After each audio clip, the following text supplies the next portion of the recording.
एक राजा ने एक बंदर पाला था। बंदर बहुत ही होशियार था। उसे जो जो सिखाया जाता वो सब वो बहुत जल्दी सीखता था। राजा ने उसे बहुत कलाएं सिखाई थी। धनुष चलाना,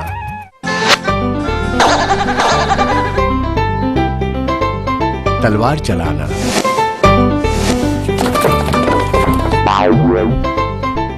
राजा के बहुत सारे छोटे बड़े काम वो बंदर सही समय पे करता था।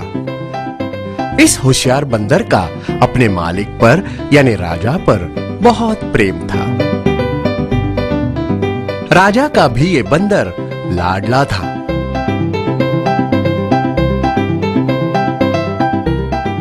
राजा उसे बादाम पिस्ते खिलाता था, नए नए कपड़े देता था।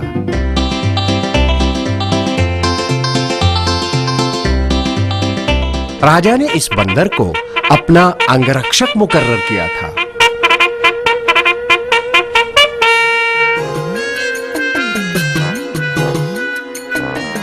अंगरक्षक का मतलब क्या? राजा की सुरक्षा की संपूर्ण जिम्मेदारी जिस पे है वो। एक बार क्या हुआ, दोपहर को राजा अपने महल में आराम कर रहा था।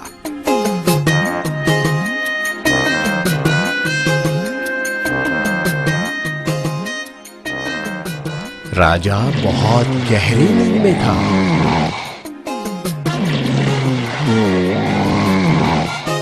अंगरक्षक बंदर वहां खड़ा पहरा दे रहा था।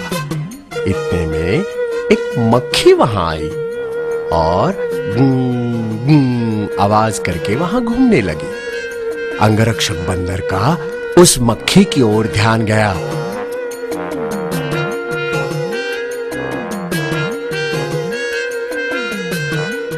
मक्खी अब राजा के पैर पे बैठ गई। बंदर ने हाथों से उसे हटाया। मक्खी फिर से उड़ के राजा के हाथ पे बैठ गई। बंदर ने उसे फिर से हटाया। मक्खी अब राजा के कान के पास घू घू आवाज करके घूमने लगी।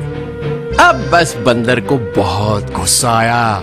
उसने मक्खी को हटाने के लिए सीधा तलवार निकाली। इतने में राजा ने करवट बदली।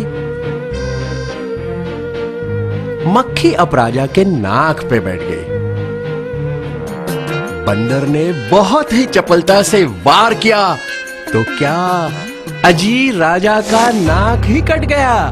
राजा चिल्लाते हुए उठा, ओय ओय ओय ओय ओय ओय, अरे बाप रे! पर मक्खी तो वहां से कब की निकल चुकी। राजा ने बंदर को हाथ में तलवार लेकर खड़ा देखा। गुस्से में उसने बंदर के हाथ से तलवार छीनी और धाड़ से उसका सर कलम किया। आखिर में उस बंदर को मरना पड़ा और बेवकूफ की संगत यानी जान पे आफत, ये सबक राजा को अपना नाक गंवा के मिला।